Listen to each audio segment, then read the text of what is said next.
Jack? Anak, kilala mo ba yung lalaking yun? Si Jack po, ex ko.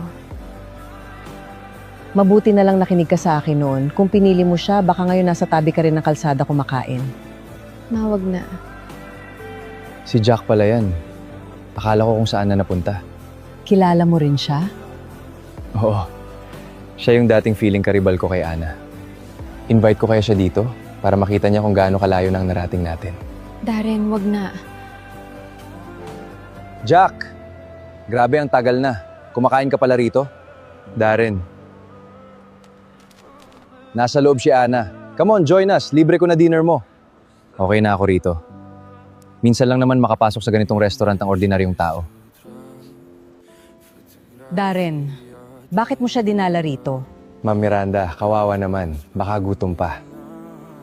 Jack, kumusta ka? Okay lang. Anak, tingnan mo siya. Ganyan ang itsura ng lalaking ipinagpalit mo sana sa kinabukasan mo. Waiter, give us your most expensive steak and premium lobster para matikman naman ang guest natin.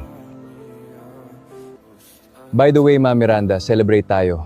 Malaki chance ko makuha yung Meridian Towers project. To Daron, ang lalaking may tunay na kinabukasan.